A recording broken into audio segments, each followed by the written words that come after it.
Olá pessoal, aqui é o Velgas.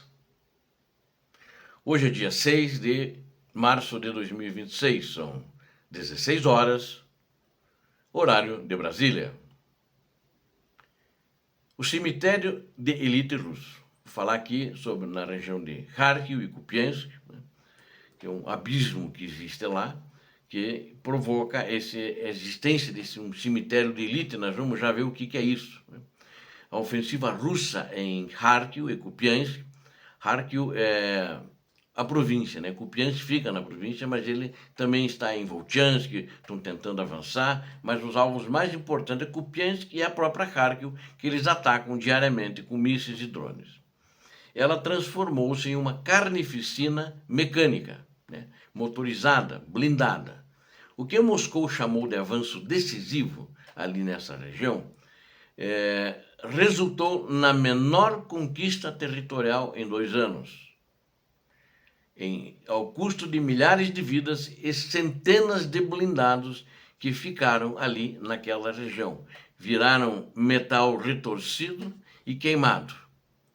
Quero dissecar hoje aqui para vocês como a barreira de ferro ucraniana moeu as divisões de elite de Putin e paralisou o fronte leste de forma humilhante.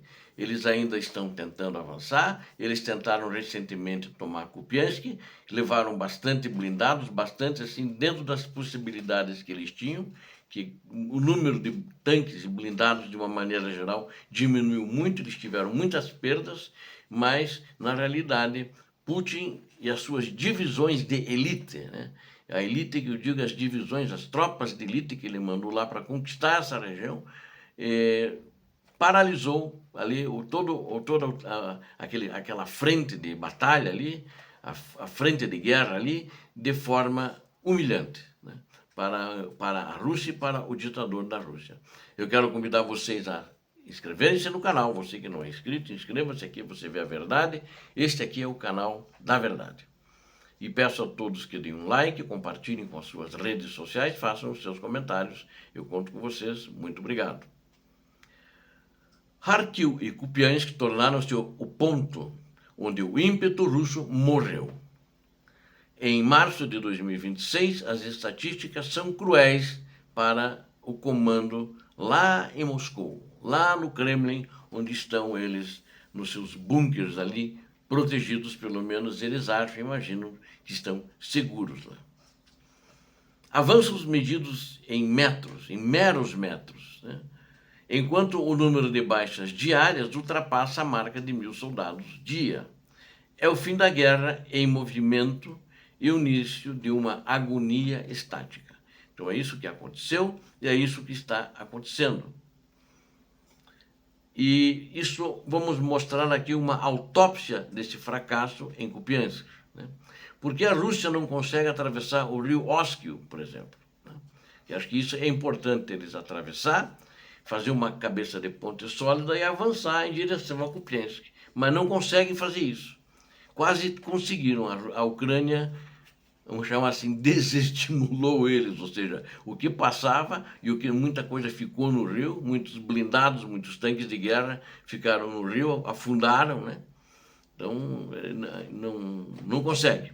Agora, para isso precisa analisar a topografia e a defesa ucraniana, que usa artilharia guiada por inteligência artificial. Você veja, artilharia, não estamos falando de drones, vamos falar também, mas não estamos falando de drones.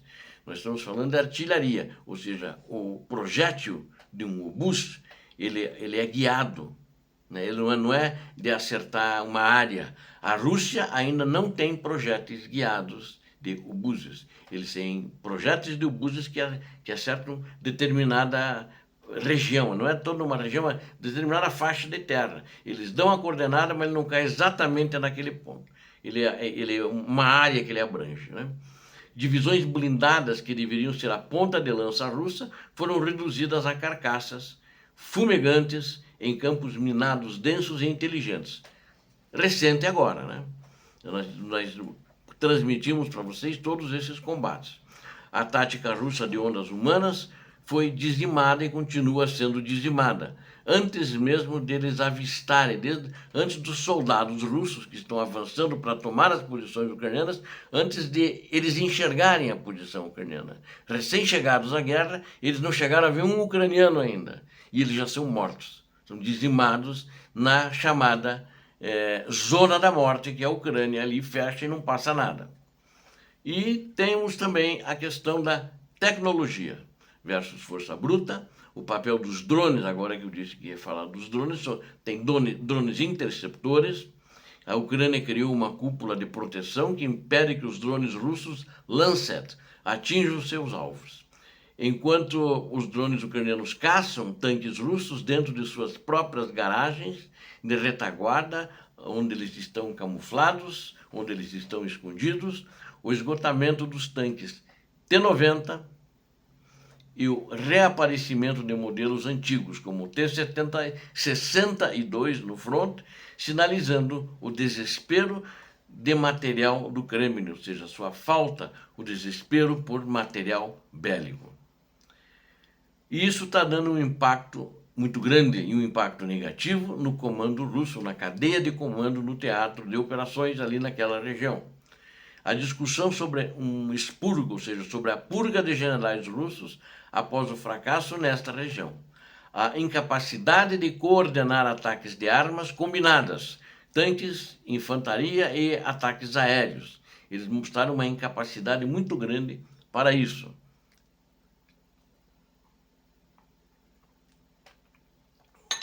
Enquanto a Ucrânia se defende com economia de meios, a Rússia queima seu futuro militar em ataques suicidas que não alteram o mapa. Kharkiv não é apenas uma defesa, é a demonstração da falência da doutrina militar russa clássica. Ali foi demonstrado isso, mas eu acho que todo o teatro de operações ucranianos, em todos os frontes ali, isso é mostrado que essas táticas, essa doutrina militar, que foi desenvolvida em manual, tudo, pelo general, que é o comandante, hoje chefe do Estado-Maior russo, o Valery Gerasimov, né?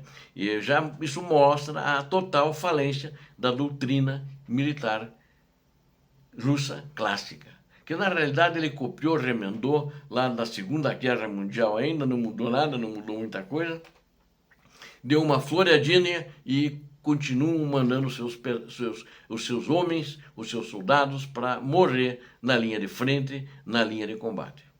Isso acontece em todo o teatro de operação de aproximadamente de 1.350 quilômetros de linha, né? É uma linha praticamente.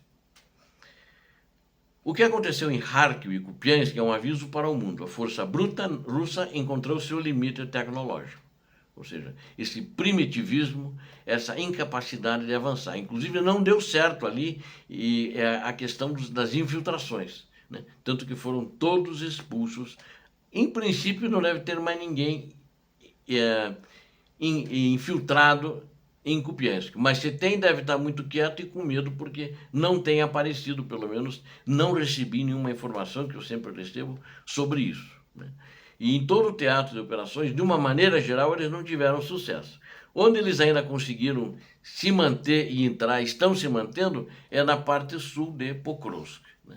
Que a Ucrânia ainda continua resistindo no norte, próximo a um hospital que tem também, continua resistindo em diversos setores ali, há uma estação ferroviária, a Ucrânia ali em Pokrovsk também está, mas proporcionando assim sérios prejuízos para a Rússia, perdas muito grandes. O exército russo está sendo desgastado, é uma guerra de atrito, e eles estão com poucos avanços de parte a parte, e eles estão sofrendo bastante ali, os russos, né?